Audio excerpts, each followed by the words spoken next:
thanks for coming. We'll have time for talking about questions a little later. I want to say how exciting it is to be here at Cider Week in New York City.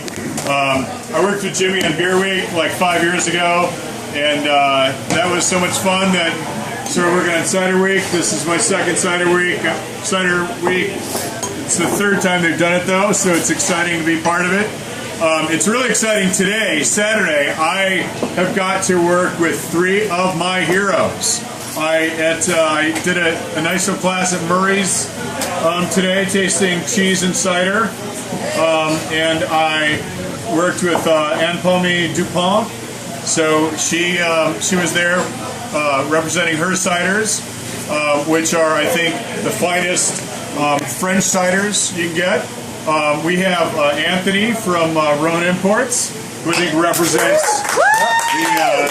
the finest of the Spanish ciders. He was kind enough to not only give me a lesson in Spanish ciders, but set me up when I went over this summer to Asturias and got a great tour and visited a bunch of the suppliers that he represents and had some really terrific ciders. But the intimidating thing is following, of course, the Dean of American Cider, Mr. Stephen Wood.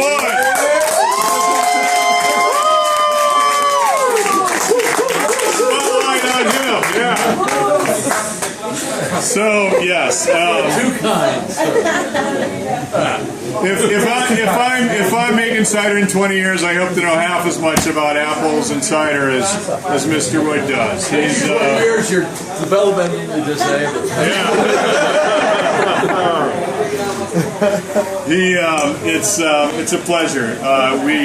We got to visit Steve last spring, and he showed us around his place. We got to taste through pretty much every cider he had, and he's also been kind enough to share some of his fruit with us. So we've made cider with Steve's fruit. He probably grows more cider fruit in North America than everybody else put together. And I think that's reasonable to say, isn't it? It is now, and happily that's changing. Yes, happily that's changing. I mean he's West still making. Coast, Michigan, all kinds of guys. He's still growing a ton of it, and we bought.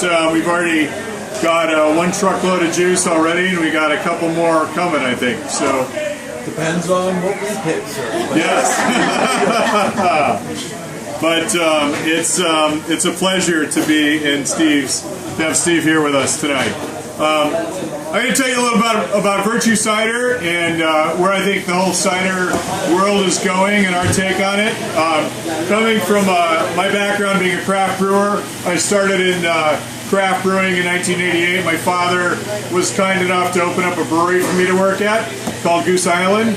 So I worked there from '88 until just a couple years ago, 2011, when we ended up selling the business, and I decided I kind of followed my heart toward the orchard and decided I want to make cider. I really first got into cider in the year 2000 when I took a trip with six of my colleagues at Goose Island over to England to visit English breweries. And on our last couple days there, we were up in the city of York and visited a great pub called the Maltings. Anybody been to the Maltings? Great pub. But they were doing a cider fest, much like we're doing here today. But they had 40 different casks of cider from all around the country on tap. And we decided we wanted to taste every single one of them. And before that day, I was cider ignorant. I thought cider was either cold and sweet and brown in the fall and delicious, or not quite as brown and not quite as sweet, and certainly not quite as delicious, and served at 5 a.m. in Irish bars when soccer games were going on. So that's what I thought of cider. And then all of a sudden, I tasted all these wonderful ciders, and my palate opened up, and I kind of felt like the guys I would make fun of who came into Goose Island and asked if we made any domestic beer. You know, I was the ignorant one, and I tasted all this, and it really got me excited about it. And we always said at Goose Island that we were going to make cider one day, and it never happened. So when the company changed hands, it was a great opportunity for me to go off and make cider. The other really thing that inspired me is I've got a lot of friends in the chef community in Chicago, and I would see them every Wednesday and every Saturday at the local farmers market, the Green City Market, and they're buying their carrots and their onions and their cauliflower and their greens and everything directly from their farmers, which I thought was just so wonderful. And as a brewer, I got to go out to the Yakima Valley and select hops every September. So I'd go out there and I'd rub out all these bales of hops and sniff them, and we'd pick our hops. We'd go out and walk the fields with the growers. I'd be out there for 2 days, and I'd leave, and I wouldn't come back for another year. And you don't really, as a brewer, you don't participate in agriculture really at all. You know, you're buying agricultural products, but most brewers aren't lucky enough to know where their hops come from, and very few know where their barley comes from. They buy malt.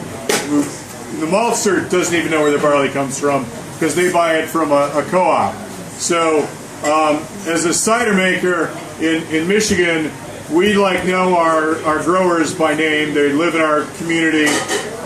We get to see them in the springtime when the fields are in bloom. We visit them all during the year and break bread with them, drink coffee with them when it's cold in the morning, and drink cider with them at night. So it's great to be part of the agricultural community. And I think there's no adult beverage that is as agricultural as cider is. It's just so agricultural. We are starting to grow a little bit of fruit on our farm. We put in 400 trees this past year. Anybody who's not a cider maker are like, 400 trees, wow! Anybody who is a cider maker is like, 400 trees? Steve, how many trees do you have? 15,000. 15,000, right. Right. So, right.